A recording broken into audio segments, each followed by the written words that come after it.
I'm Nikki Hughes. I am a senior specialist in the career and transfer service, career services. I got to get used to that, Sonny. Career services office at the North Las Vegas campus. We just had a name change, so it definitely is different. I know on here, I'll go ahead and allow, before I introduce the panel, the staff from career services, if you guys could turn your cameras on real quick and introduce yourself. Go ahead, Sonny. Well, thanks. Hello, my name is Sonya King, but I go by Sonny. Thank you guys very much for participating. I'm very, very, very interested and excited to hear all the good stuff, especially coming from women. Amen. Thanks, Sonny. Go ahead, Joy. Good afternoon, everybody. I am Joy. I'm one of the administrative assistants here at the Charleston campus. Mona J. Hi, good afternoon, ladies. I am Mona. I'm one of the senior specialists here at the Charleston campus as well. Thank you for being here today. Ruth. Hi, hello everyone. My name is Ruth and I'm one of the AAs here at the North Las Vegas campus. And so that you all know, Ruth is the one who made that great flyer that you guys were all on. So I wanted you guys to definitely meet Ruth. Dr. Morris. This is Dr. Morris, Career Services. And it is such a pleasure to see all these wonderful, beautiful Black women on here today. And we'll all learn something today. Amen. Virginia? Hi, my name is Virginia. I'm the AA in Henderson. Nice to meet you all. Nice to see you all. All right. With that being said, I'm going to take this time to introduce the panel that we're going to have a conversation. What I told them is that it's not going to be just like a whole bunch of questions. It's just like a bunch of sisters sitting at the table and just having a round table conversation about things that we experience as women. So with that being said, I'm going to defer to my campus VP, which is Dr. Pearson, who has given me the permission to call her Sonya today, since it's just a sister conversation. So Dr. Pearson, can you go ahead and introduce yourself? Certainly. My name is Sonya Pearson, and I join you all today by way of Oklahoma, Missouri, Arizona, and now I'm here. I would like to say, hopefully I've arrived in a community of space where I can continue to work with you all and do great things, not just collaborate on this panel. I do serve as the campus VP for the Charleston campus, and I'm going into my third year now. So I hope to learn a lot from you all, and thank you for the experience. Thanks, Dr. Pearson. Roxanne, you're up next.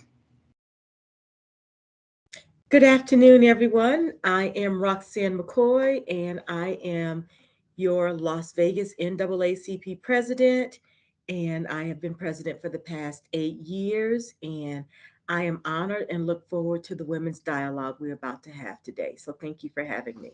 Thanks, Roxanne. Beverly, you next.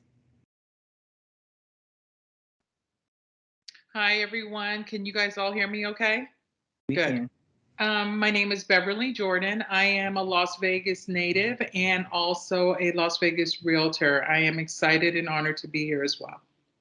Thanks, Beverly. Melva?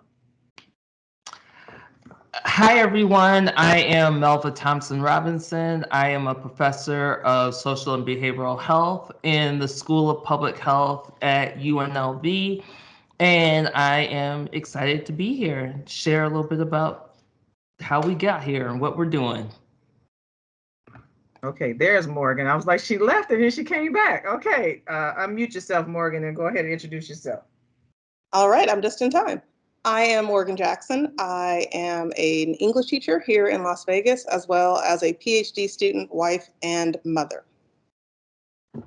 And I'll give you guys also a little bit. Morgan is also my son's English teacher, as well as Melva's daughter's English teacher. So there is a connection there. So with that being said, I want to kind of have this open dialogue, and I didn't write down any questions because I just wanted to have some conversation. And literally today, I happened to be on Twitter, and most of you all know Mayor Keisha Bottoms, the mayor from Atlanta, the previous mayor from Atlanta, and she just wrote something that really kind of captured me, that wasn't on the topic to talk. And she mentioned about, in the last 24 hours, there were 2 professional Black women that had died by suicide. And it really touched me because it's something we don't talk about as Black women, the pressures that are going on. And I really wanted to kind of have this conversation with you all How are you taking care of your mental health? I mean, there's been a lot that has gone on in the last 2.5 years. How are you taking care of your mental health? I'll start with you, Morgan. And you guys can all come off of mute. You guys can take your mic, because it's going to be a jump in kind of conversation. You guys can unmute yourself. I will say I struggle with this. I struggle with self-care. I feel like if I'm doing something for me, I could be studying, I could be grading, I could be doing something with the kids. So one thing I've committed to in the last 6 months or so is I go get a massage once a month. And it's hard, but I try and schedule it. When I do the one, I schedule the next one while I'm there, because if it's scheduled and on the books, I'm less likely to call and cancel. But that's been the one thing that's kept me going, is just taking that 2 hours to kind of shut everything down and turn my phone off and not worry about anything else. That's good. That's good. The massage definitely is key. Roxanne, what do you do to make sure that your mental health is okay? I have a therapist that I've been seeing for probably about the past 10 years, maybe 8 to 10 years. And I look forward to going to spend my 2 or 3 hours with her to make sure I'm processing things the way that I need to process them, that I'm not taking on something that it's not mine to take on mentally. And so that's really been the best gift that I could give to myself, is just making sure I have a safe place to go to walk through things, talk through things, and take responsibility for things that are mine to take responsibility for, and let go of those that are not mine to take responsibility for. So I could say that that's my best gift I have ever given to myself. And I'm going to come back to that, because I think that brings up an interesting topic too, Roxanne. Sonya, what do you do for mental health? Like this is a setup question. And the reason, and let me say this is why I wanted to have a conversation with people that I know. Dr. Pearson and I'm on her about work-life balance. So this is why she said that. So let me just be transparent and honest. I completely suck at it. But what I do find is that I'm in good company a good portion of the time. Most servant leaders, this is a space that we don't tend to do very well because we serve. And 9 times out of 10, 9.5% of the time, we are serving. So that leaves very little time for us to reflect on us and to be at peace with us, because we always find that there's other opportunities to do for others in our leadership. So, the one peace of mind that I have is that I have a spiritual advisor. And I frame it in that way, not to certainly forget about God is always there, but God also pushes me to lead and serve. And so I balance that also with my spiritual advisor to say, what's the balance? I'm getting better. I'm not perfect at it. And I recognize that. I think that's the first step towards a healthy mind state and body, is to recognize that I'm not good at it, so I can start giving it the appropriate attention that it needs. Absolutely. Beverly. I think for me, I don't know, maybe, I don't know. I've never had to deal with anything that was, let me rephrase that. So we all have challenges in our life, right? We all go through things that we wonder how we can even pull ourselves out of. I've always been a person who kind of was optimistic and looked at the glass half full. And so for me, prayer has always been a big part of my life. When I start feeling a way that I don't want to feel or that I don't enjoy feeling, I'm real cognitive of my self-talk. So I step back and I pay attention to what I'm saying, the words that are coming out of my mouth, and I really, really force myself to walk in gratitude. And that has been my saving grace, is just looking around. I don't care if it's just a rose growing in my backyard. It's like I just walk in gratitude, and it pulls me out of the rabbit hole that I'm trying to go in, if that makes sense. It does. It does. I understand that from a standpoint, in reality, even for myself. Melva. So I would say one of the big things that I do is I set boundaries. So for example, I take my daughter to school, I get back to my house about 8 o'clock, and usually between 8:30, sometimes even 9, that's just me time. I might be on my phone looking at some things, and on social media, but I'm not, oh my God, I gotta hurry up and get in front of the computer and do this work. I set that boundary. Same with, yes, there are nights and like this weekend where I had to get some work done, and so I stayed up later doing work. But a lot of times during the week, 9 o'clock, 9:30 is the latest you'll see me sitting at a computer. And then I get up and I'm like, that's it. I'm not doing anything else after that. So I really try to create some separation, and that's really important for me because I'm working from home right now this academic year. So trying to have that, those boundaries, that separation from things. The other thing I just did, and I did it the other day, and I think it's a take-home message from the pandemic: if you're sick, you're sick. And so, my colleague was like, well, can you log on to a virtual call? Which I probably could have done, but you know what? I just didn't feel good. And so if I'm sick, I'm sick. I'm not doing any work. I'm gonna go lay down. And I think that's another piece we have to acknowledge when we don't feel good. Let's take a break. If the world ain't gonna end if we don't work today because we don't feel good. Absolutely. Sonya, I see you raised your hand. Yeah, because Melva and Beverly said something that I think is my number one issue. My boundaries are too broad. Okay. And if you don't narrow that, then you are never going to be in line with taking care of you yourself. I have succumbed to physical therapy twice a week. So if you don't do it, your body would tell you it's time to do it. So that's where I am at this point. Roxanne, and before I call on you, Roxanne, if there's some questions or comments, please get in the chat, have some conversation in the chat. We have some staff that will be monitoring that, and if you have something you want to jump in here, let us know. Go ahead, Roxanne.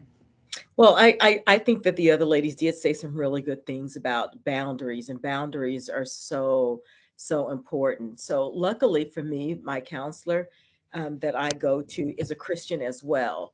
So it helps me to kind of understand my worldly universe and to making sure it's in balance with my Christian universe, and making sure that I establish healthy boundaries for myself so that I know to say it's okay to say no.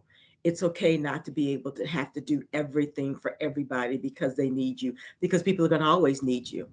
And Sonya said something that was just really, really, really, or maybe it wasn't Sonya, maybe it was one of you other ladies, about the world not ending. I'll give you credit. The world not ending if you can't do it, that it's okay for us to take the time, because I watch so many people that burn themselves out, giving, and then they're dead, and people just like, he sure did give a lot, or she sure did do a lot. They done moved on with everything else and continuing to go. And so we have to really be mindful to say the world ain't going to end because we say no and we don't do it, but ours may. Absolutely. Morgan? I'm going to go ahead and piggyback on those ideas. I think it's important, though, also the people you surround yourself with. I know that I'm not good with boundaries. My husband laughs at me all the time. He's like, I don't know where you're going to put anything else. Like, you're holding your plate at the bottom. Like, there's no room. Mm-hmm. And so I think it's helpful to have those people that you can go to who are like, no,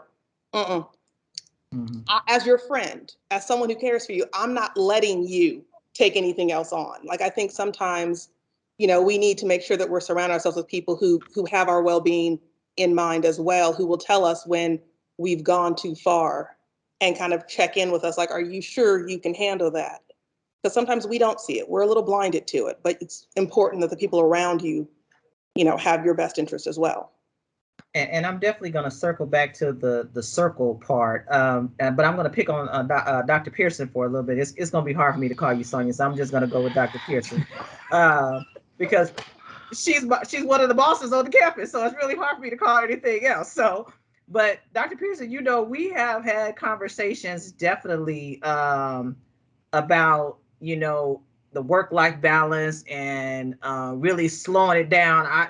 She sent an email to me at 1 o'clock in the morning. I'm like, why are you up with emails at 1 o'clock in the morning? But my question that is, you know, and if there's someone on here, this may offend, but it is true with Black women. Why do we feel we have to save the universe in order to be successful? You know, that, you know, you know, that to me is, why do I have to do more than every other woman in every other racial category? You know, I see a lot of people that do more. And the reason I share that is 3 years ago, my best friend died on the job. She was at work, was living her best life. When I tell you, was living her best life, but she worked hard, you know, and literally was at work, was on her break, on her way back from break, dropped dead, had a brain aneurysm, 48 years old. And when I went to her funeral in Dallas, I never will forget the lady from the job that spoke, that worked with her. She said it was job stress. She said she worked herself, and I was like, I won't do that. I just won't do that. But why do we feel we have to do that to be successful? When everybody else clocks in 8 to 5, they go home, but we got to do the extra. So Dr. Pearson, I'm going to jump on you first, because you're the main one that I know has that is a grinder. And there's nothing wrong with being a grinder, but why do we have to grind harder than everyone else? Well, you know what, I never look at it in any given moment or time to say that I'm doing more than someone else. I look at it in terms of, this is what I need to do. This is what's on the table, because I know that there's going to be something else to follow it. And so I'm always placing myself in a position to do and to serve. And what I find is that it's never a competition. While I'll be candid with you, other people who may be around me or other servant leaders, they see it as a competition. When you have that mind and spirit, that's something you can never compete with. But it does drive you to be in a state of mind always to be thinking about, what can I do next? How can I support next? Who's next in line? And that type of situation. So when I step back, the greatest reflection for me, when I talked about spiritual foundations, is this. I had to get to a point where I said, he can teach them better than you. And so I can do everything that I want to do, but sometimes I need to step to the side and let him provide the message, to show the light and things like that. And it's not that I don't think that there's other servant leaders out there. I always am driven by and hungry from the fact that there's not enough time in the day, because we don't know when we're not going to be here tomorrow. I've had 3 of my employees, all females, different institutions, that also had aneurysms. Now, they were fortunate enough to survive those situations, but your message is an important one. They were all women, all minority women. And I think to some extent it's just really within our being to want to shoulder things, to take on things. And sometimes we do it to a fault because it harms us personally. But is it that we take them on, or we feel that we have to do them to get ahead of everybody else? You know, because those are two different conversations. You know, if I'm a grinder, everybody on this call is a grinder. In fact, I was looking at Beverly on social media earlier. She's closing on houses before she comes here. Everybody is a grinder on here. But I don't want us to get, you know, as we have students on here and they're coming into this professional world, I don't want students to think that as Black professional women that we always have to grind, that there isn't a balance. And that's why I was making that distinction. Is it grinding, or are we having to do 110% more than everyone else to get ahead? And that's the concern for me. Well, here's where I go, Nikki, and I'll punt to my colleagues on this line, is that your question for me is twofold in another way. It's a matter of, what do you think the organization wants from you? What do they expect from you versus what you're going to succumb to? My expectations are very real. I won't compete with that world of, this is what they expect from me. I know that I'm my own check and balance. So it's never for me about doing it just because this other person wants me to, expects me to. I go by first in order, what's my calling? This is what I'm aligned to do. And if I'm not doing it, then I look and say, there's someone who's not getting it right now. So what more can I do? So that's the genuine part of it for me. The other part is a whole nother conversation. Okay. Well, and so, Nikki, yes, go ahead, Candace. I think it's also generational. I'm probably older than most here. Growing up in the 50s and 60s, my mom told me, you will have to be better and you will have to do more than everybody else. Because during that time, we weren't getting credit, but we had to get out there and hustle and do everything we had. So it is that mindset that you grow up with as Black women. You're going to have to do more. You may not get recognized, but you will have to do more and be better than everybody else. And I want to come back to that because that you bring up a good point, Dr. Morris. Roxanne, I'm going to let you jump in here.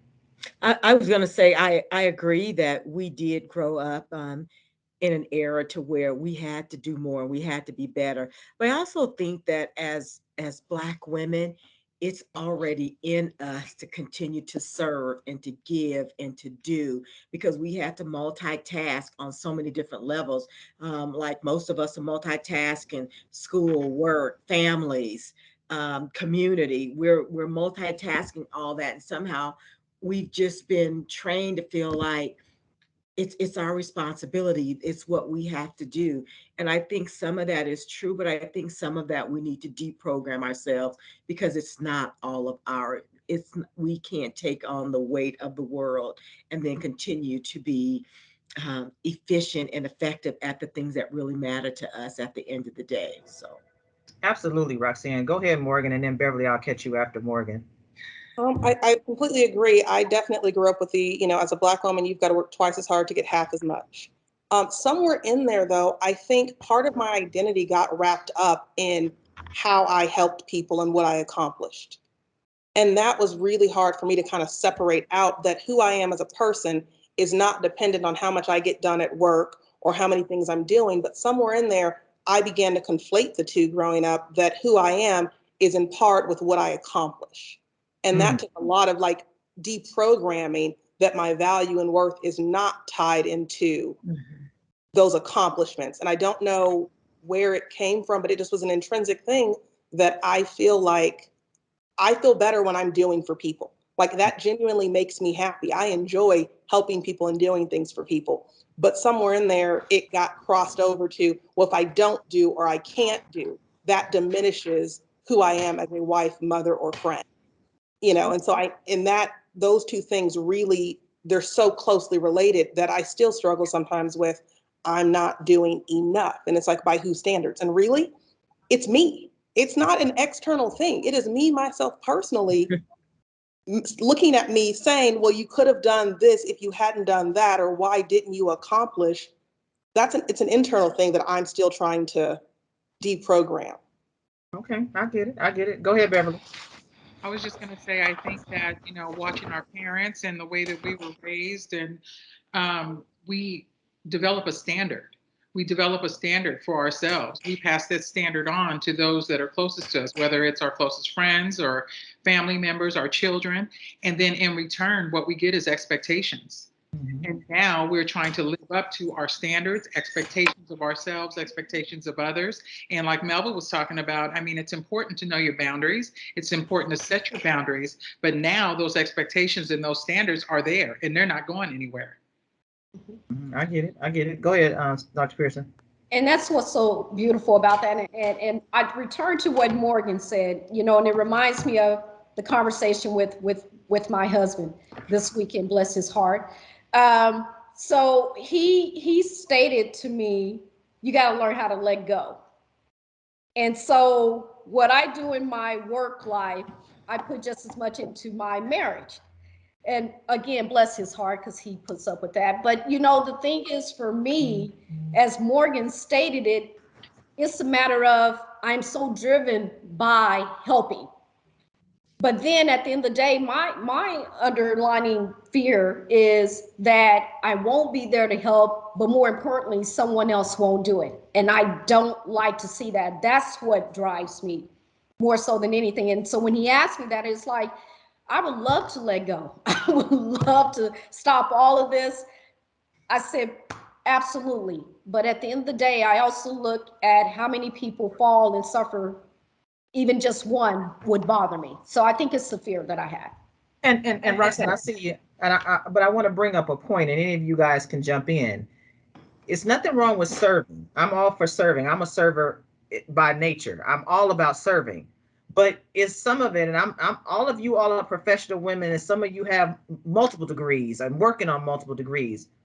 But is it that we have to work harder to prove that we belong, whereas some people don't? And I'll say that, and I won't put you on the spot, Dr. Pearson, but I'll put Melva and Morgan on the spot because they work in institutions where it's not many of us. Mm-hmm. You know, I'm gonna give Dr. Pearson a pass because she's my boss, but so she don't have to answer about the College of Southern Nevada. But that is, you know, and I'll say that to you, Morgan. You know, you're at a school that is predominantly you're one of the few African American teachers there, and Morgan has taught my child, Melva's child, and Beverly's child. You're one of the few, and one of the things that I love about Morgan is that she teaches. She has Tupac talking about poetry. She's really but you know, do you feel at your position that you have to do more to prove that and I think that's why we grind sometimes a little bit more, because we have to fight for our equal place in here. And Cody's giving you some claps, so I'm gonna just let that be known. My supportive circle, my husband was like, registered.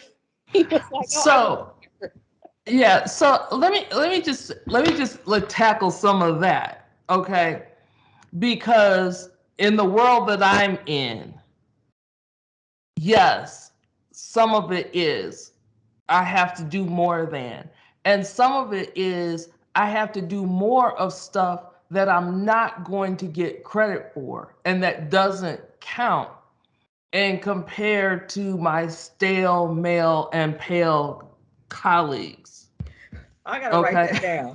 Say that again. Say that again. Stale, male, and pale. I heard that at the United Way of Southern Nevada. That needs to go in the chat. Somebody put that in the chat. So, you know, so there are times, yes, where I have to do more. There are times when I look at, you know, some of the things. Y'all don't understand. I'm a full professor, okay? Basically at the top of the food chain. I've been asked to make lunch reservations for a search committee visit. I said, I'm not making those. I emailed my chair right back and said, I'm not doing that. You treat me like you treat the rest of my colleagues, and you ain't asking them. That's what we have administrative assistants for. Okay. So there are times when we do get asked to do more stuff, and we're expected to do because of, you know, the roles that we've historically had.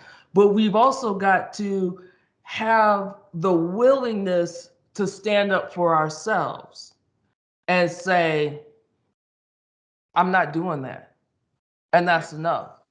And even to the point, and let me just give you all an example. So I'm on sabbatical right now. I am working from home, okay?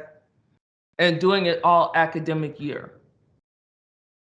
Up until me, my dean was so proud that nobody in our school had taken a sabbatical. And as faculty, we're allowed to go on sabbatical every 7 years, okay?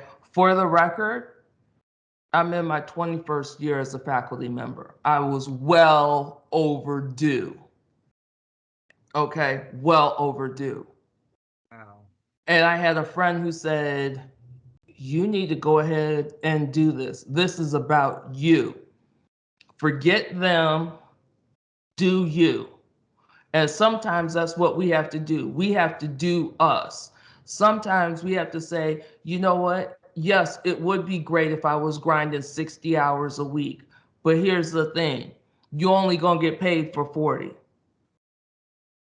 Unless you got the good union job and then you getting time and a half and double time and all of that. Most of us ain't got those good, you know, we salaried. We have moved up in the world. So now we salaried. And so we don't have them perks. And so we've got to make it incumbent upon ourselves to say, you know what? I'm not doing anymore. I'm done. Because your stale, male, and pale colleagues, they ain't doing all that. And as a butt kicker, most of them are making significantly more money than we are, which also means we need to stop doing some of this extra work. And I know sometimes people say, well, you know, Melva, I can't say that. I can't do that. I can't. You know what? You gotta do it. It's about you.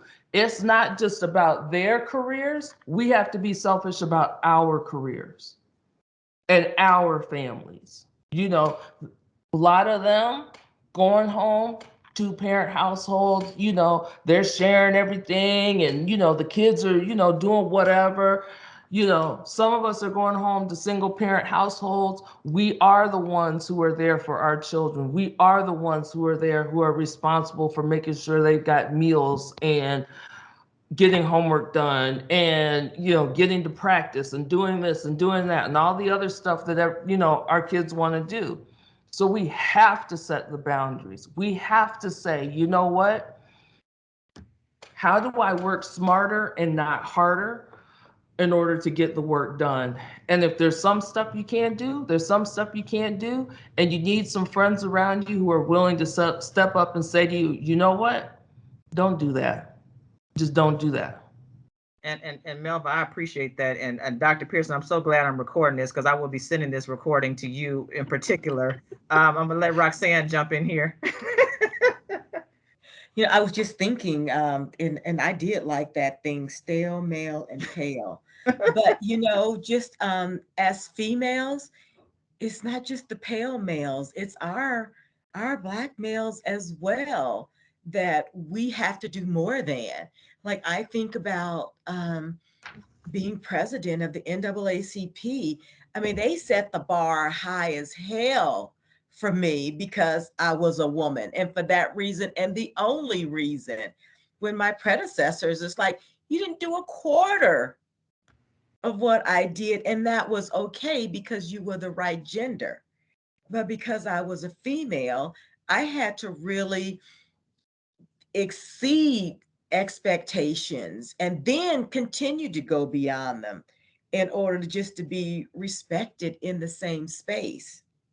And so I do think that as females, unfortunately, and hopefully this tide is turning some, is that we really almost have to prove ourselves and prove that we are worthy of being there and we deserve to be there, even though our credentials have shown that we deserve our seat at the table, but then we have to also prove it. And, you know, unfortunately, it comes with the territory in life. So, you know, I think they bought into that. We can bring home the bacon and fry it up in a pan and never let you forget you a man and all this other stuff. And it's like, no.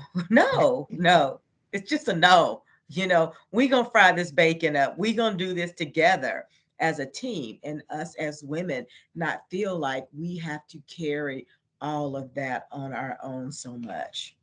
Absolutely. Dr. Pearson? I love this topic, and I'm going to go ahead and dive in, okay? Because here's where I am. If we can't have real talk, although I work at CSN, then this is not a good conversation. Okay, because come on with us. I need my colleagues to understand the culture and the environment and the experience. But it goes beyond CSN. So coming out of the states that I've come out of, I'm in a situation where I'm always the first and the only. Here's the reality that we face from day one. When it's decided that they're going to hire us, our bar is already here compared to others. And it's not fair, but you know, as I always say, I didn't wake up yesterday and realize I was a Black woman. I've been Black all my life, okay? And a woman all my life. And it don't make it right, but it is the reality. So I try to figure out how to navigate through it as best as I can, not go to the left or the right, but to go straight through it. We are praised for our passion when it serves the agenda and not necessarily our agenda. We are criticized for our passion when it does not align with the agenda. But without wavering, we are always committed to our passion, to move, to serve, to lead. So when I go and I look at probably my performance standards and expectations compared to what I believe and what I see and maybe what I experience with my colleagues, be it at CSN or other institutions I've been at, from day one, when you step in from that interview, you've already set the bar high. Now, the thing is, when I decide that my time has ended at this institution is when I say, you know what, when you are driving your priority to be above and beyond my passion to serve and lead through service, it's time for me to go, because I will not concede to serving a title. And that's where we are as Black women. And for me, in my experience, I find that we're always on the other side compared to others in the organization. And I love what Roxanne said. It's not just about those who don't look like us. At times, it's a matter of those who look exactly like us. Our challenges and struggles come in multiple directions, particularly when you become educated, you know how to use your mind, you know how to use your experience, you become more and more and more of that threat. So there's a challenge against you to hold you down and sometimes to lift you up, but you try to navigate through all that and say, you know, I can't be bogged down with that mess. I got to keep my focus and move forward. So when you ask that beautiful question, Nikki, about is it because they expect us to do it, or are you just in the grind? Well, at the end of the day, sometimes it's hard to see which one is actually at play, because 9 times out of 10, I'm going to be in the grind no matter what. They just benefit from it. That's good. That's good, Dr. Pearson. Does that make sense? It does. It does. I felt that. And look, I'll give you a pass for about 2 weeks just because of that answer. That's a great answer. I'll give you that one. Morgan, go ahead and jump in here. I'm going to say who I am now versus who I am when I started teaching are two very different people. And in terms of, do I do it because I think I have to? I realized probably in the last 5 or 6 years, it really doesn't matter what I accomplish, because those that are on my side are going to applaud my accomplishments, and those that are against me are just going to change the bar. They're going to change the rules somewhere in there. So at some point, I kind of stopped caring. I do what I do because it's what I want to do. And I teach my students kind of what I want to teach them. And we use the resources I want to use. And that's that, because I can't make people like me. I can't make people appreciate me. So all I can do is do my best so that when I come back at the end of the day, I know that I've done right by my students. That's the end game that I have there. And I'm in a great position. I was talking to someone, I said, I'm a teacher in the state of Nevada. What's the worst that could happen to me? We're short 475 teachers. I have a teaching license. What is the worst that could happen? They're not going to tell me I can't teach somewhere. And so I think, though, that's part of it, is looking at how we view that. I'm always going to err on the side of my students, and it's not going to make people happy. But at the end of the day, they're not going to be happy anyways. They don't like that I do this. They don't like that I do that. I don't need the titles and the bells and the whistles. Honestly, I don't care. And I've gotten to that point of, I don't do it for them. I do it for my students. I do it for my children so they see what that looks like. I do it, so that I feel good about me and the job I've done. And if that pisses people off, sucks to be you. And if you applaud it, that's great. But I don't have time for that. I don't have enough energy to care, really, at this point. I have too many other hats I'm wearing to put too much effort into how other people are viewing what I'm doing. They don't write my check, and they have not a heaven or hell to put me in. So get pissed off and get over it. Cry a river, build a bridge, and get over it. Okay. So now I'm going to ask this question, and Beverly, you have, out of all of us, you have the benefit of being able to work for yourself. You're this fabulous real estate person, but you have worked in the corporate world, because you shared that in conversation with us, but not just in professional, which is why I wanted to have this conference, not just in our professional life that we have these issues. It's sometimes in our personal space when we have to deal with other people. How do we advocate for ourselves and practice emotional intelligence? Without being called, and excuse my language, the angry Black bitch. And I'm just going to say it because we all have heard it. It's been said probably about all of us that's on this call. But how do we advocate without having that as an issue, because we deserve what we're supposed to get, but everyone else is passionate. We angry. They are, they're driven. We angry. And I'm saying things I've heard recently. You know, they've been involved in this for a long time, you know, and they really believe in this, but you angry. So how do we, you know, and I'm gonna say this, Beverly, you know, because for those of you guys that don't know, Beverly has this amazing son who actually plays for the Houston Texans, number 9, Brevin Jordan, and she has really taught a lot to myself and Morgan and Melva about this process of advocating for what's right for your son. She also has this great son that's going to be a UFC, a mixed martial art guy. She's just, let me just say, she just breeds special children. So let me just say that.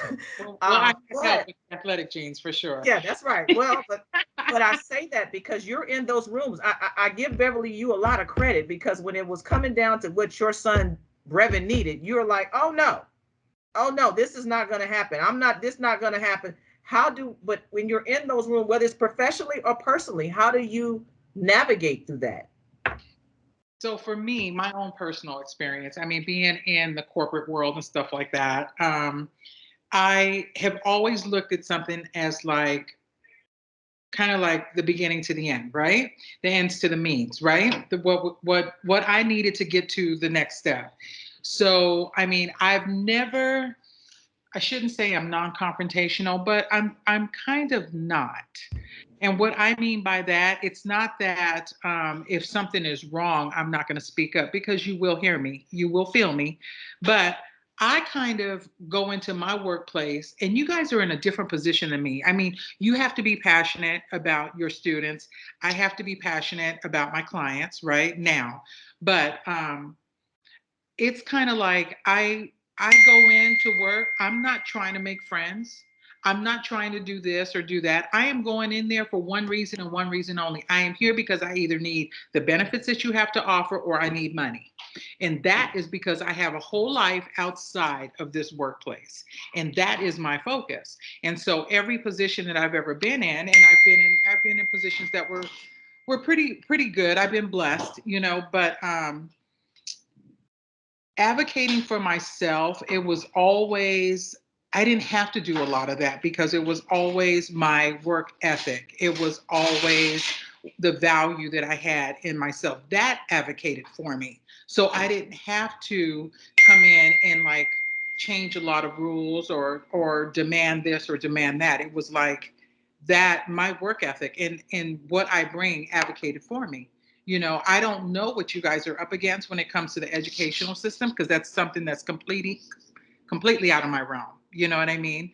But so I don't know. Did I answer your question, Nikki? You did, but you know, even though we're like, you know, Roxanne is the advocate of all advocates, you know, that's around here that's fighting for everything. But you know, you're a successful businesswoman. You're not just somebody just running a little rinky-dink real estate agency, and being able to compete in this market. And Beverly, I've seen your clientele. They're not all African American. They're everybody. So, you know, you are advocating, you know, to be able to get in there and do your thing. So it's not really just about being in the traditional standpoint. You still have to advocate too. That's why I asked you that question. So it's not just, we all have to advocate but not be shown as the angry Black woman. I just think that happens where in any capacity. I don't think it has to just be just because we're in a traditional setting, you know, respect. I mean, and I always have shared with you and Melva all the time. I know you and you guys are friendly to me. But Morgan and I will tell you all, you guys are very intimidating figures. And Dr. Pearson, you and Roxanne, you guys fall in that same, you guys are very intimidating figures, because you guys are very confident women. I consider myself a very confident person. But next to you four over here, to the left of me, yes, you guys are, you know, formidable people that when you step in a room, you know, and Dr. Pearson is coming in there with her high heels, and, you know, she's letting them know, you know, I'm coming through, you know, and I'm gonna jump to Roxanne on this. Is, you know, Roxanne, you know, you definitely are advocating for everything that's right for us people. You know, so how do you navigate that? You know, where people aren't always looking at you as, oh, here she come, you know, but because I know that it happens. I'm just being honest with you. I know it happens. But you do great work here. But how do you maximize that balance between being the angry Black woman and, you know, exerting yourself professionally? For me at this stage too, I don't really care what you call me. If you have to see me coming, that means you've done something that you had no business. Okay. And so if I'm coming and they're like, oh shit, who effed up this time? That ain't on me. I don't want to come.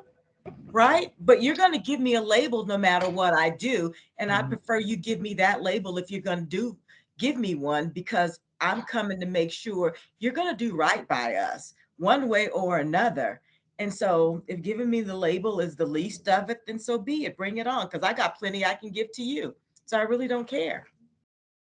I'm in the chat with people, nobody else saying, but I put mic drop over something that Melva had said earlier, and I just put second mic drop over something you just said, because I mean, that's just reality. And Dr. Pearson, you know, Dr. Pearson came in and, you know, she demands a lot out of us. She's you know, it's tough. And so definitely for you, I can only imagine some of the issues that you had to deal with, or either whether it be here at CSN or any other place. So how do you navigate that?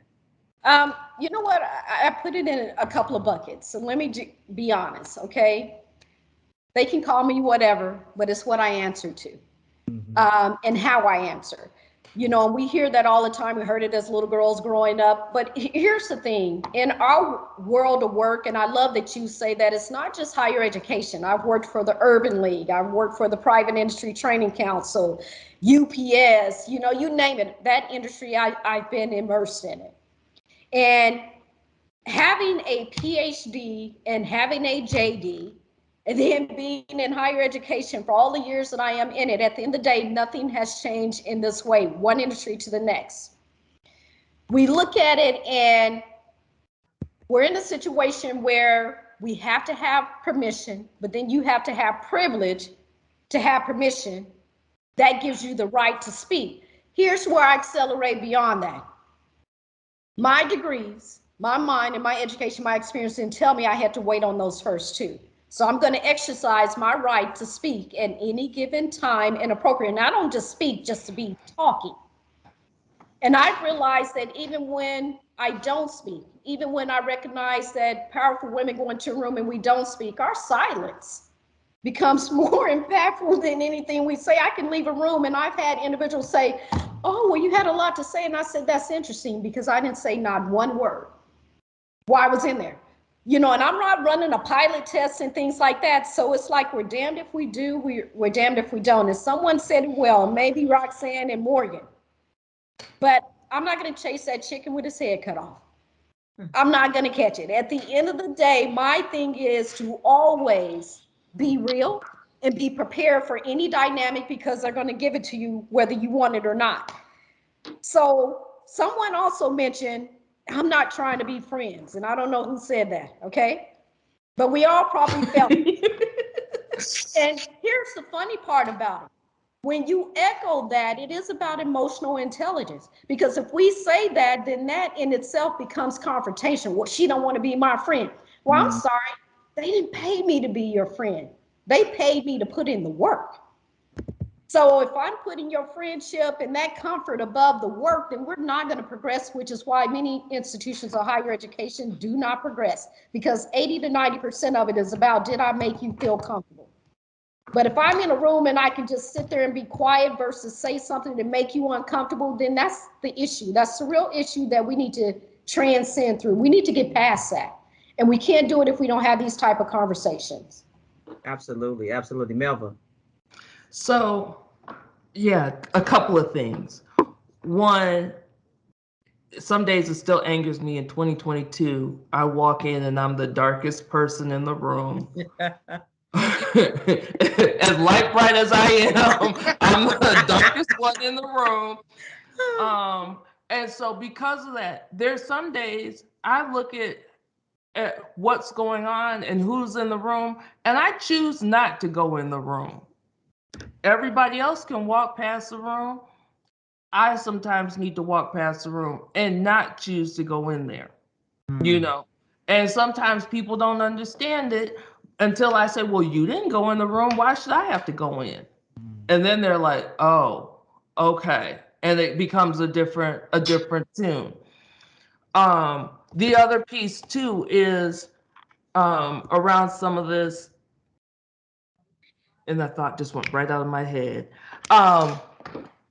But in thinking about some of this, you know, and how do we navigate spaces, and how, you know, sometimes if we're asked to go places, ask the questions of who's going to be there and what do they want from you. And you take control over your time and your autonomy and say whether or not you're going to choose to participate. Another thing that I have started doing is my phone stays very near me, not because I am on my phone texting or on social media. Sometimes on Google, and I am fact checking whatever somebody is saying. And then I will flip that right back. Or if I'm not actually on Google fact checking, I'm texting somebody, hey, so-and-so said this. What do you know, is that right? What do you think? You know, is that what's really going on? Because, you know, sometimes people say anything to try to get you to do something or to feel a certain way. And I'm like, no, that's not right, you know. So, you know, part of the reason Beverly and I are friends is because our sons played football together. And so when we used to go in coaches' offices, there'd be times I would just flat out ask questions that they were like, oh, we didn't know that, you know, you knew this. And I'm like, well, that's your problem, you know. And, you know, and really put them back on the spot. Some of it was stuff I didn't know. Like, I would talk to one of my cousins who played football or friends or something like that, and they would say, okay, now when you get in here, you need to ask him about this, and this. Or if he says this, you say that. And then, you know, so I was taught by some how to navigate those conversations. What a lot of people don't realize too, I'm a former test site worker. I used to work with all men because I worked for the security contractor out there at the test site. So, you know, I've been called the angry Black woman at UNLV. And I said, you know what? That ain't nothing. If you ain't called me a bitch at 6 o'clock in the morning, you ain't got nothing on me, because I've been called that at before 6 o'clock in the morning when I worked out there. So, you know, sometimes we can't let the words get to us because the words are trying to control, and it's about power. And but we have to step back sometimes and stand up for ourselves, even if we're shaking, even if we're crying, and say what we need to say for ourselves. I love and that. it's so beautiful you said that, because the information at time is only as credible as the source. So sometimes we give those words more weight than they deserve. And, you know, in our history and time, we've been called a lot of things. We really have. And I don't mean to step on Miss Roxanne's toes. I know she had her hand up as well. So I'll say this. I love the framing of not stepping in the room. When you actually find yourself progressing in a situation where you have the title, then you don't have the luxury not to step in the room. That's where your silence comes, to listen and learn, then you share. But again, it's never right. Whatever you do, it's always criticized because you're not doing it quite right. Okay, because your presence alone just makes me uncomfortable. And that's not my issue. That's your issue, as someone said so well. But then we have to be very brutal in how we convey that to people who are these decision makers, regardless of their titles, above you, beyond you, and things like that, because people need to start listening. Because if we start listening, we'll probably start seeing some more significant outcomes for not just Black women, but other people who have been marginalized. I only stay in education because There's too much work to be done. It really is.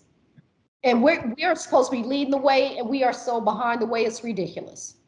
And that's just the truth behind it. Be it university, community college, it doesn't matter. We're just so behind it. We have all the degrees, and I was going to cuss. I can't do that, even though I'm at home right now. You're still on the clock. We just don't. So we just need to be real about what's going on. Absolutely. Roxanne, go ahead and jump in here. No, I'm good. Okay. I think I forgot to take my hand down. Okay, that's fine. You kind of, all of you kind of brought on something, you know, it's definitely talk about being yourself. Melva, you definitely talked about that. And if all of you have seen the news over the last, I say about week, you know, yesterday there was an incident, I think it was Sunday when, if you were a basketball fan, Juwan Howard punched a coach. I said, imagine if that had been Don Staley, this would be on the news 24/7, you know, she would be fired. But I also, there was a story I want to say it was last week, where an African-American woman, Black woman, wore all pink to represent breast cancer awareness, and she wore pink hot pants. I mean, it looked amazing, you know. And for us, you know, natural hair, Morgan, you and Melva have natural hair, how we carry ourselves, you know. How do you navigate that, you know, in the professional environment? Because, you know, that is definitely the big conversation now is, do we always have to dress professional? But I tell people, I know people that don't look like us, they wear whatever, you know. We always, you know, my mother is a dresser. She always was like, you gotta, when you come professional, you gotta step in here right. But I'm looking at, you know, Joe Blow here, who's wearing jeans and tennis shoes every day, or Sally Sue over here, who is wearing what you call a capris that, you know, that look like something you would wear in the yard, you know. I'm just curious, is, you know, how do you navigate that? Because, and Dr. Pearson, you know, I'm gonna start with you, because with Dr. Pearson, when I first met her, I was like, wow, you know, you just took it to another level. So how do you navigate that to be able to still be your true self without having to fit into those roles? Honestly, you know, I don't dress for work. I dress for Sonya.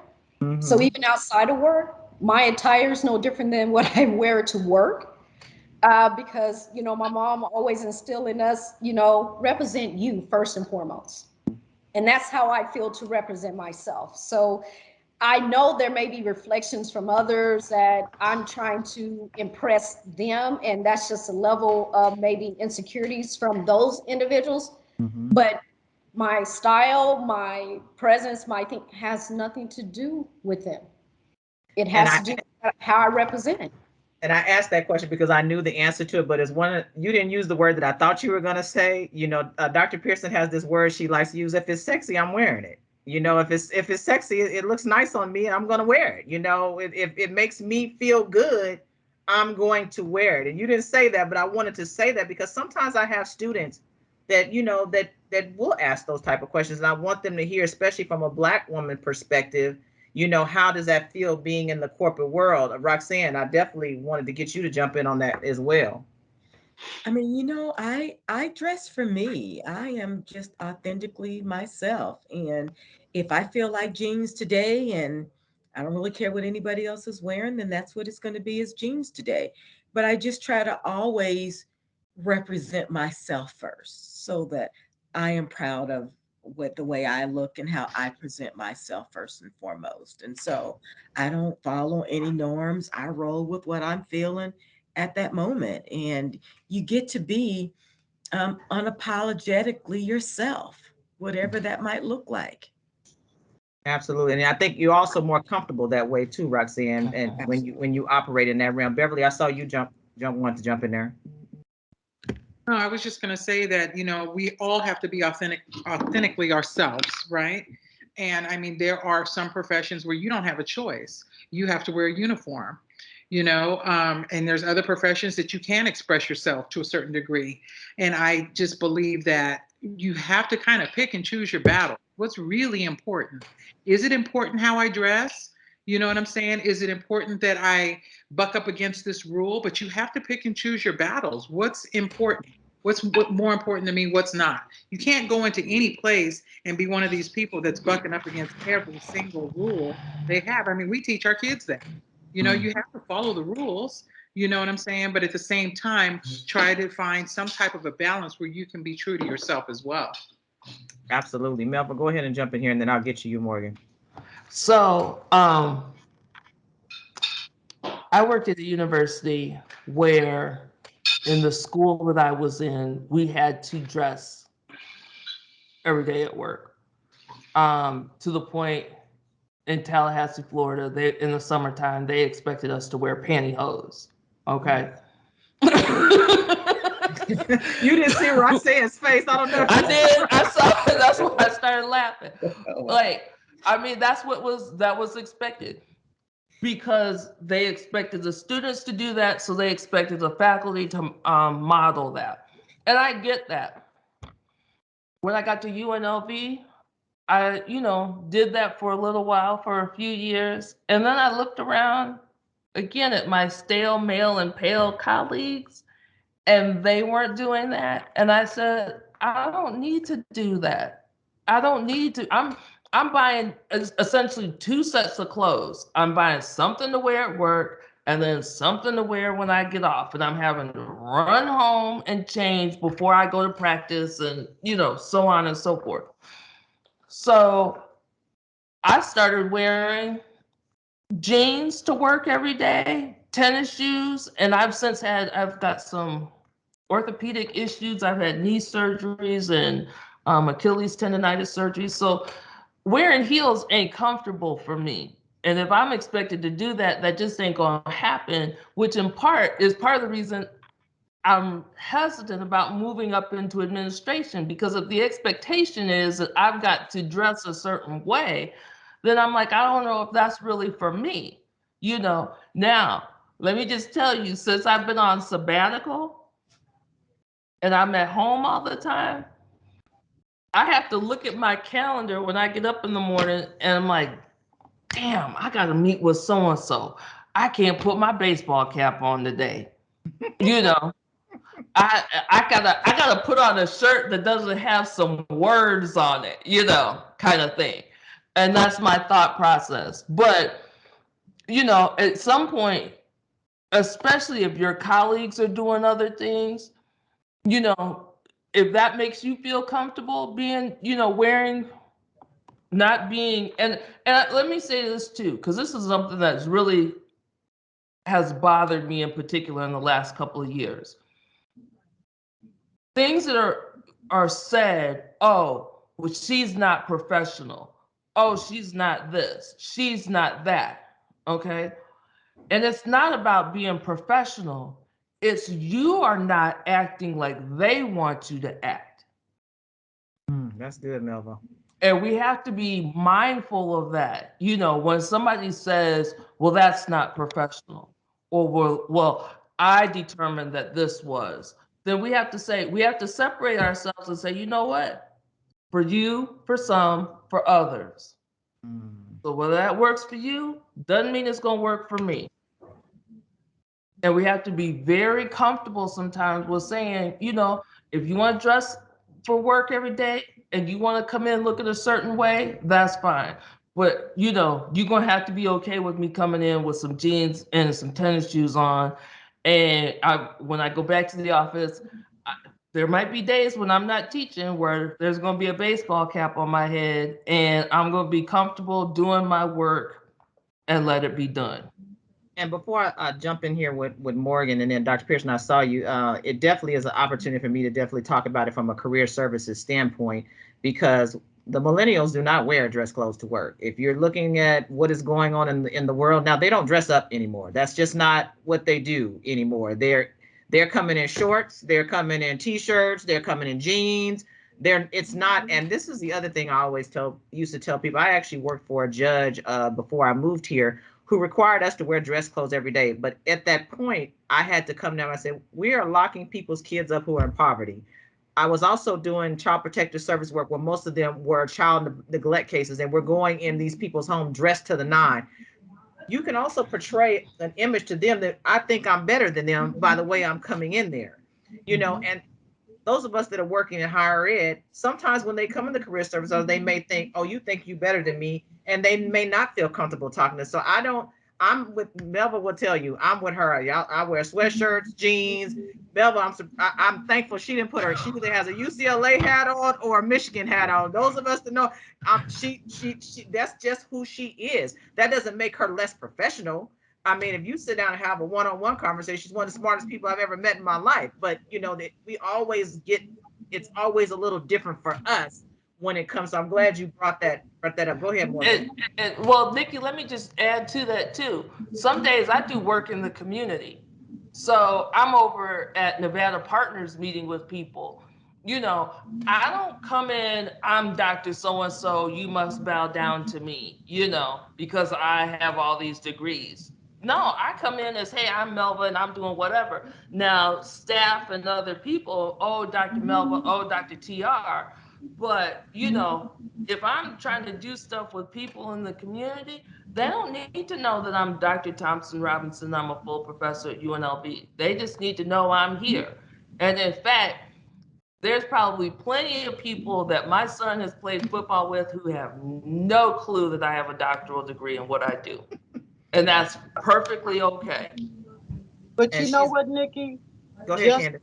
Just on the flip side, my son worked at black high schools down south.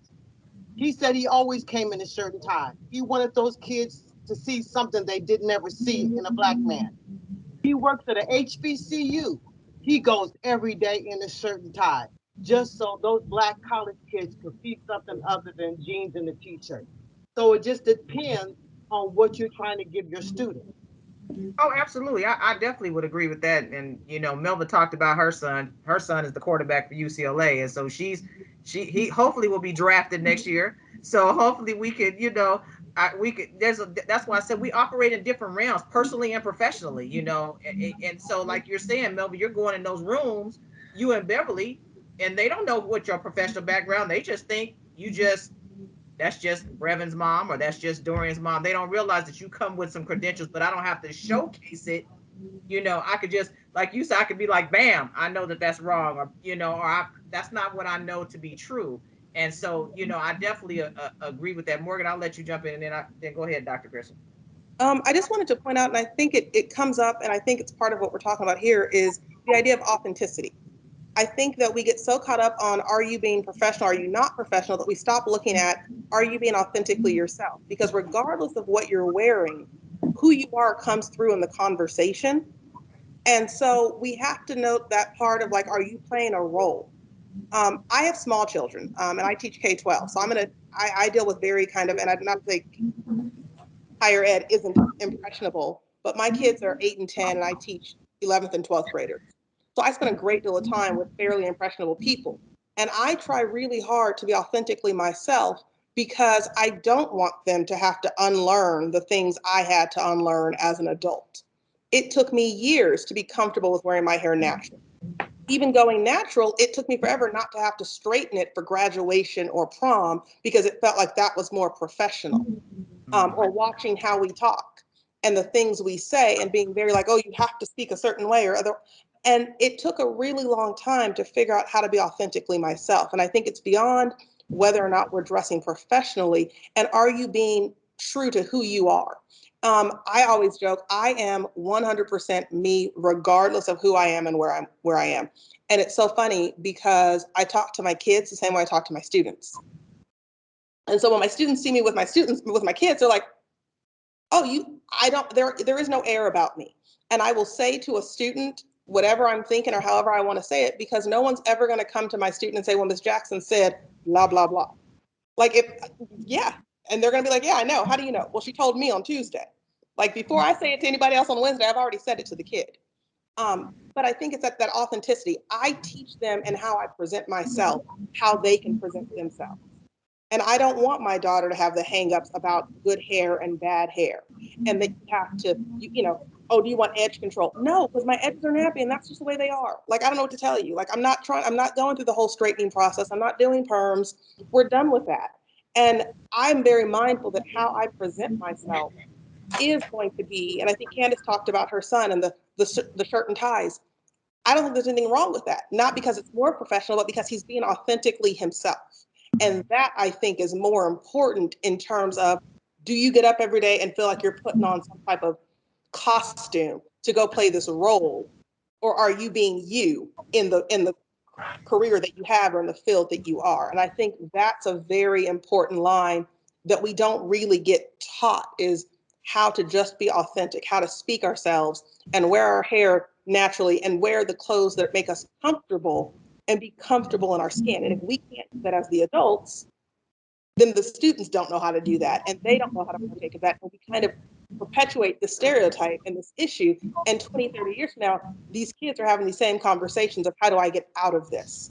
So I'm really mindful of just teaching them how to be themselves, and that it's okay to be Black. Like, you don't have to, whatever that means, and it's not a monolith. If you speak proper English and enunciate all your letters, that's great. And if you don't, that's fine also. You know, if you drop a couple finnas, I've learned it's okay to use a couple of finnas every now and again. Absolutely. You know, but I think it's important that we let them be themselves, and we do that through how we model our behaviors.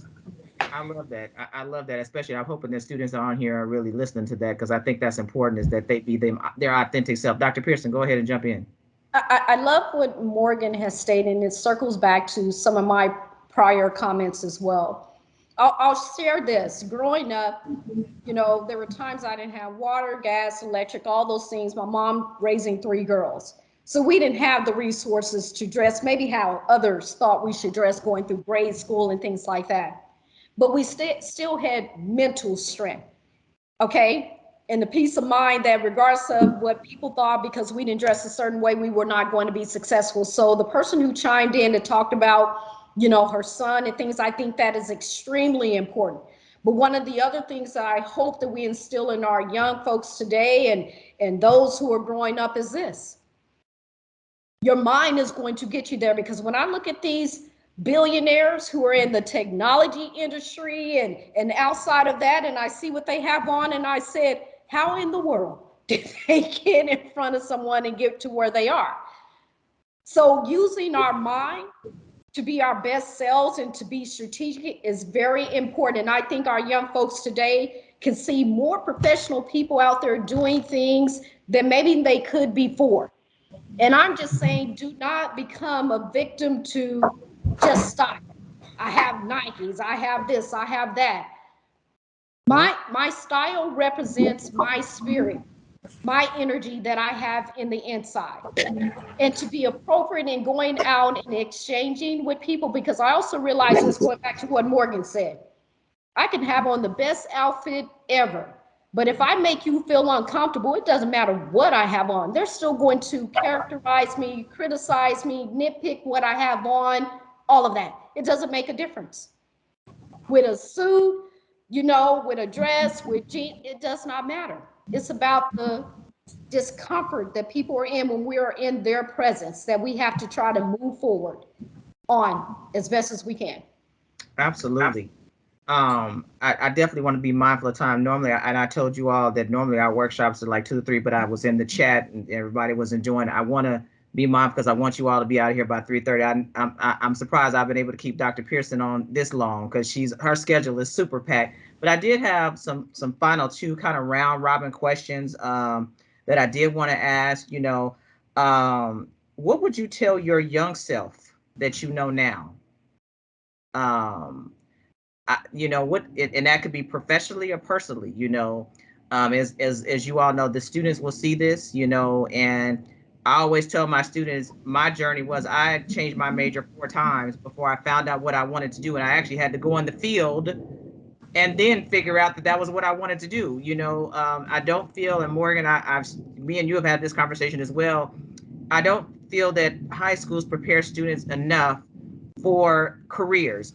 Every student is not college material, but are we talking to them about other options? Are we telling them that you could be a big time real estate agent in this community and do great things, even if you took another route? Or you could be a sports agent, or you could, you know, we're not there.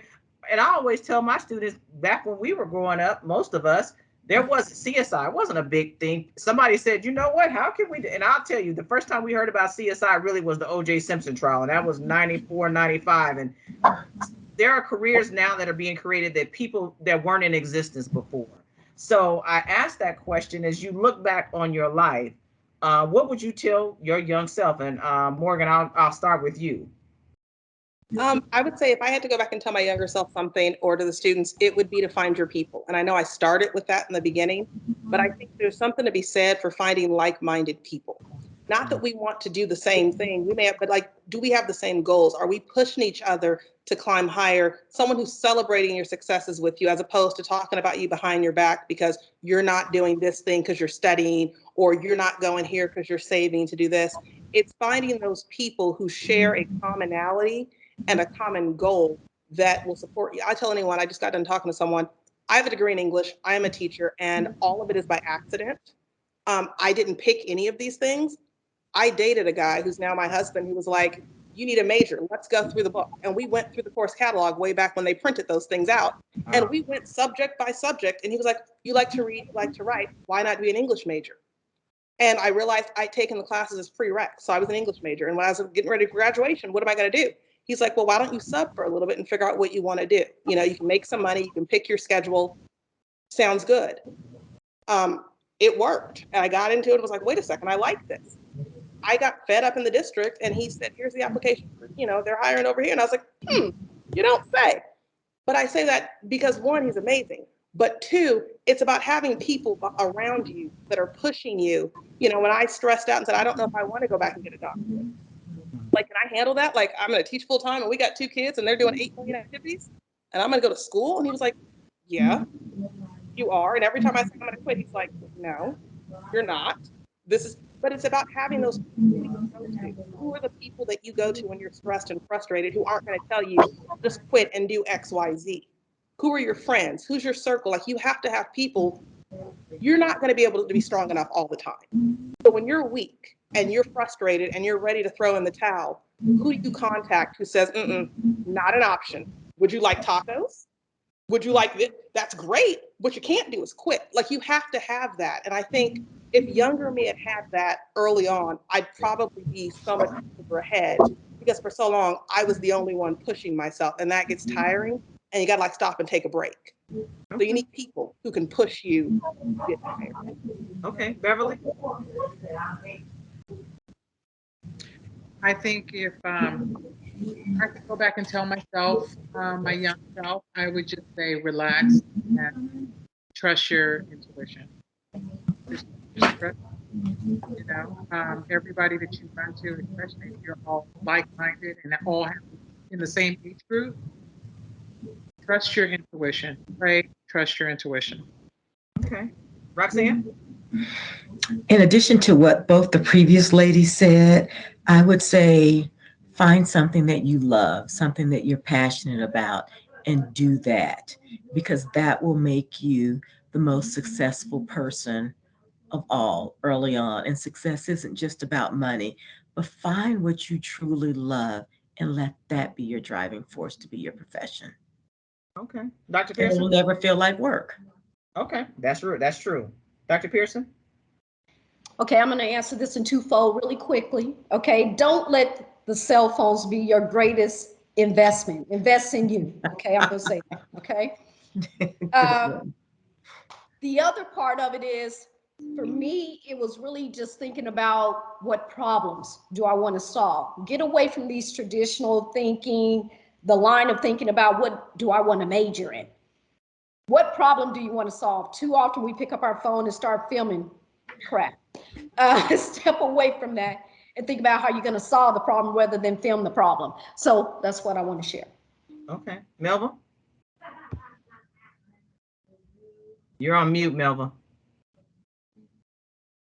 I would tell myself everything is going to be all right. Everything that you've gone through, whether it was being a single mom, it was making $4 or $6 an hour, and you know, all of that, everything is going to be all right. And you just, you know, yeah, you're going to just roll with the punches. There's going to be some good times, there's going to be some bad times, but you're resourceful and you figured it out, and you're going to be all right. So I will piggyback on all of you. I would definitely say all of those things, but the one thing that I would say I wish my younger self knew was that we are better together than we are apart. In this work field, I in all kind of aspects of previous employments, we just don't stick together. And and we allow women to be ran over, mistreated, abused in workplaces, and not just Black women, but women in particular. And we don't stand up for one another because we feel like we're in competition. And I look at my younger self, and I was like, there were some people that went through some horrible things that people turned their back on, and that were sexually harassed, and no one said anything, and and turned their back. And I was like, I wonder if we had stuck together, what could have happened, So I would say the thing for me is that, stick together, basically was just adding on to what you guys have all said. One last thing, and then we'll close it out, is I went to this Forbes Women's Conference maybe about a month and a half ago. It was actually in January, and there was a question that was asked, and when I heard it, I was like, wow, what does that mean? But it was really good because I enjoyed the answer. They had some phenomenal speakers on there, and I'm going to ask it. I'm not going to put anybody on the spot. If anybody wants to jump in, just jump in. It doesn't even have to be on the panel. But the question was, are you who you thought you were? And I was like, wow, I was like, that was just a phenomenal. And so the lady was like, well, why would you, she said, this lady raised her hand. What does that mean?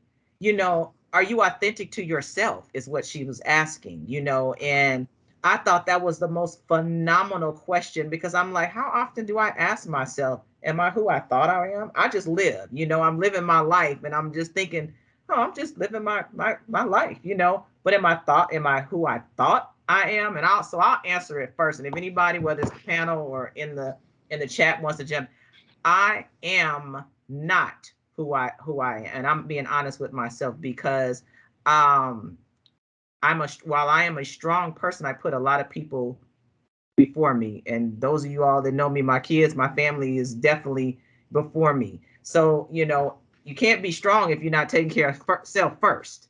And so, and that was kind of how I understood what that question was, is that, I can't be saying I'm a strong Black woman and I'm this and that if I'm not taking care of self first. So my goal this year, sometime soon, those of you guys that know me know I'm not there yet. I'm still working there, but I do want to get to that authentic self where I am taking care of myself and doing for myself. I did one thing for myself last year. I graduated with my master's, but there's some other things that I want to do, and it's important that I be who I think I am, and that is, I need to really look at that. If anybody wants to jump in there, you don't have to, but it just is a question I definitely wanted to end on, because I thought it was a very pondering question, and literally it stopped everybody that was on the panel too when I was in there, because I was like, that is a very interesting. She asked people when they left here, are you who you thought you were? And if you're not, when you leave this room, what are you going to do to get there? And so that's how I kind of wanted to end that. Beverly, if you wanted to jump in and say something, I saw you. Oh, I'm sitting here thinking about that, and I'm like, yes, I am exactly who I thought I was. Okay. Exactly who I thought I was. We go through phases in life, Nikki, and I don't think there's anything wrong with putting your children and your family before you at certain phases, because they need that.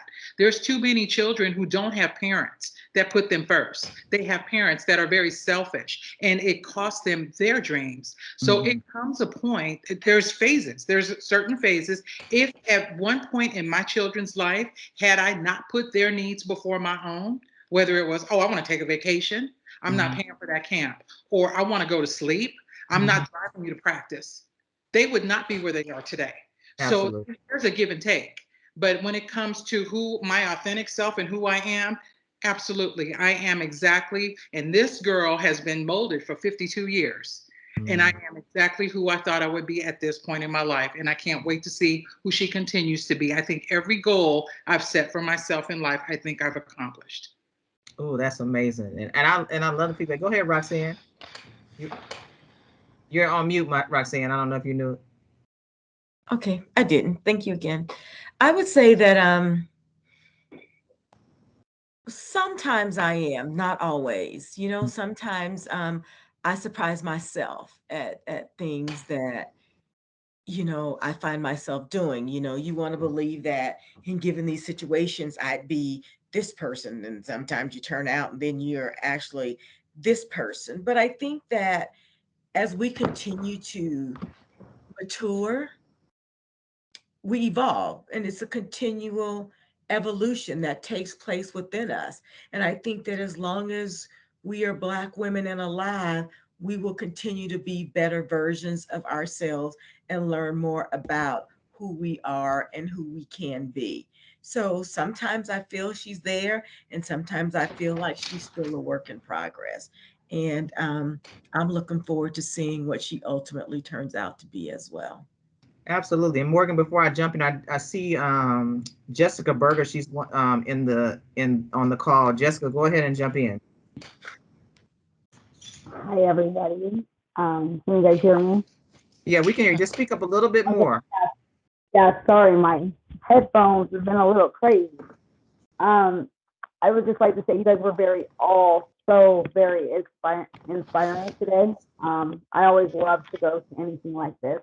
I'm the ASCSN secretary here at CSN, and I can honestly say that I am not who I thought I would be, because I would have never imagined I would be in school or anything. But once I came to CSN, I am learning to grow to see, wow, this is who I am going to become. Hopefully I will become something like one of you guys on the panel today as I progress.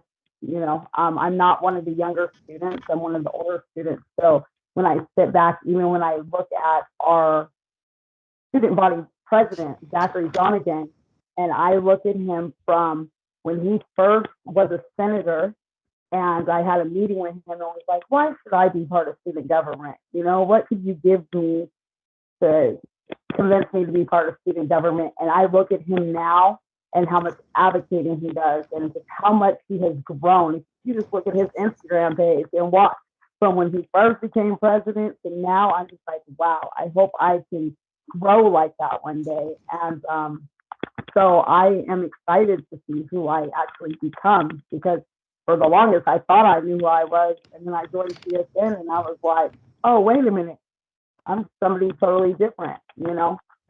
So, but thank you all for you guys sharing. Thanks, Jessica, for sharing. Morgan?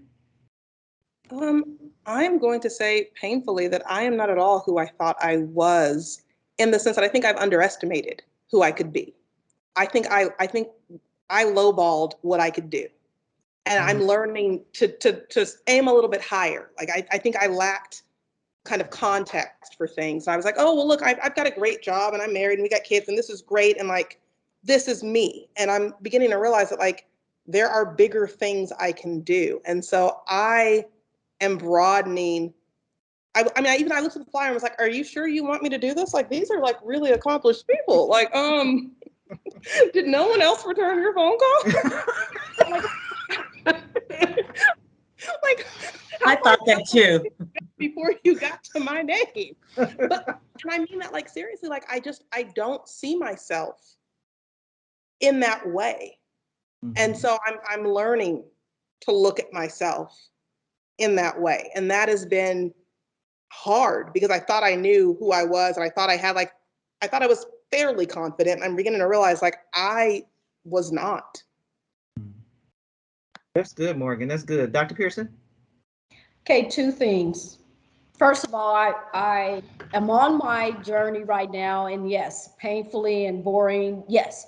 But I also feel like I should be on the stage with Tyler Perry, because that is my other belief. I am such an actor. And, you know, I have not fulfilled that, and I will, trust me, okay? The other thing for me is on my journey, I also know that I'm supposed to be leading an institution as a president, and I've turned away president's positions. I hope that I get to where I think I should be, which is running a system. So that is my thought. And I don't know which one is going to come first, the acting or that role as a chancellor, but I'm looking forward to it. Okay, Melva. So I'm a Capricorn, okay? And Capricorns are mountain goats. So they stand up there and they're very, whatever comes, they are, okay. So in that respect, I am very much my authentic self. I have weathered some things, I have been through some things, and yet still I rise and still I'm climbing. But I'm also at a point in my life, like I tell people, like my career is like a roller coaster. Like, it was chug, chug, chug, chug, chug going up. And now, I'm looking and I'm like, oh, I'll be 60 in 6 years. I might can think about retiring. And so then I'm seeing it like this, but I'm also seeing some other things that are happening around me with my kids that I'm like, I don't know. I had always said I might be in administration, but I might not make that, And so I've become okay, like a mountain goat. I see there's something a little bit higher up there I could get, but I'm also okay with if I don't get it. I'm okay with where I am, and I'm okay with weathering the storm where I am. So I would say yes, I'm my authentic self, and I've also had to understand and accept that things aren't always going to happen on my time. They're going to happen when they're supposed to happen, and I've been okay with that. And that's great advice for every student on here to hear that, because it's different journeys for everyone, but there's still a good endpoint. My journey is definitely different from all of your journeys, but we all have a great endpoint. With that being said, I wanted to comment on something that Morgan said and Roxanne. So when this conversation came up about doing something for Black History Month, I did reach out to some people. Now I will tell you, my panel was actually going to be bigger than this. I actually have asked Melva to give me some names, so I did reach out to some people in the community. But in all honesty, I'm going to tell you, it ended up as it started shaping up to what I wanted it to be, which was a conversation. Because I know you personally and I know your journeys, I felt like I could ask things of you and I could pull things out of you to be able to help my students. And in the end, that's the only thing I'm concerned about, is helping my students to know that, especially Black women, my Black students, because, that we are struggling with getting our graduation rates for our students. And I want them to know, yes, because maybe you had a child young, or maybe, you're taking care of a grandparent, or maybe because COVID affected your family, or maybe you ran out of financial aid because 10 years ago you thought you knew what you wanted to do and now you don't have financial aid. I wanted them to know that there's different ways to get to an end point, and everybody on here journey is so unique. I've been knowing you, Morgan, for several years. I didn't know Cody was the one who told you how to become an English teacher. That's just amazing. Didn't know Dr. Pearson wanted to be with Tyler Perry. You just don't know. And so students don't know that there are so many different journeys of how you get there. My background is criminal justice, but I'm not working in the criminal justice field. I found something else that I like to do, and that's what I'm doing. And so I just kind of wanted to have a conversation, and I think it has been exactly what I wanted it to be. And for those that turned me down and didn't return my call, it's their loss, because I got out of it what I wanted. I wanted to have a conversation with people I call my friends, that I'm grateful that I could pick up the phone and see how they're doing. And not only that, but they pick up the phone and see how I'm doing. Roxanne, we don't talk all the time, but Roxanne will send me an email in a minute. Hey girl, I ain't heard from you. Are you doing all right over there? They doing y'all right over there? She will check on me. And that's, to me, is what's more important than anything in the world. So I definitely want to say thank you all. You guys are, like I said, the dopest women that I know. I mean, for real. You are true, your authentic self. Some of y'all are a little intimidating, and they know the two that are on here, they know who I'm talking about. But now I'm gonna add all 5 of y'all, on that. But I just want to say thank you. And Dr. Pearson, I do see your hand. I know you want to jump in real quick, but I definitely wanted to say thank you for accepting the call to have this conversation and really sharing with people the dopeness that I know that you are, and you know, the amazing women and that are doing some great things. And what I love about all of you, we all look different. It's not the same look as I was looking, because before we jump off, I'm definitely going to take a picture of this because I'm gonna post it. But we all look different, and that's okay. You know, that we come in all different shapes and sizes, and we can do all different kind of dopeness, you know. And I think that is something that when people go back and watch this, because it's recorded and we'll put it on our YouTube page, people will go back and they're like, you know what? I see myself in Beverly, or I see myself in Roxanne, or I see myself in, I mean, it's all different, you know, ways to get to success. You know, it's not just one road. And I think that is what I really wanted to come out is. Dr. Pearson, go ahead and jump in and we'll close it out. Yes, Morgan, and thank you, because when I saw that list of panelists, I was like, Nikki's playing around here. I don't know why I'm on the panel, but I do want to end in the same way I started. I want to thank all the women who are on this panel, especially you, Nikki, for pulling this together. It's important for people in higher education to also hear messages of learning outside of higher ed, to keep it real, to keep us grounded as well. So I appreciate you all. And I joined you today at the second time I've joined Roxanne on a panel or some type of stage. So it's good and bad. You know, once again, I'm here. I lost a family member on Friday, you know, from the day of my birthday. But here's the lesson in all that. We still must move forward. We do move forward. Okay. And we keep our arms open and we build community. And I want to thank you all for that. Thank you very much. And with that being said, if there are not any questions or comments in chat, and just so you all know, there's some amazing things in the chat that people are saying. I wanted to just read a few.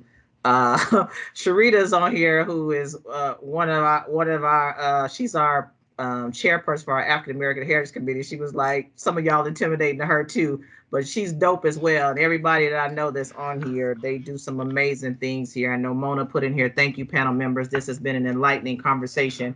Appreciate you all for taking time to share your experiences and knowledge. Jessica, who spoke earlier, says, I hope to become as powerful as each one of you one day. And Sharita has said, they intimidate me as well. I strive to align myself with the value they display. And Mr. Cody Jackson put, this has been awesome. So I wanted you all to get that instant feedback of, you know, what people are saying about you all. And like I said, I appreciate you all for taking the time out of your day to really have a conversation with you. So with that being said, panel, stay on, because I'm going to take a picture. If there are no other questions, we're going to go ahead and end this workshop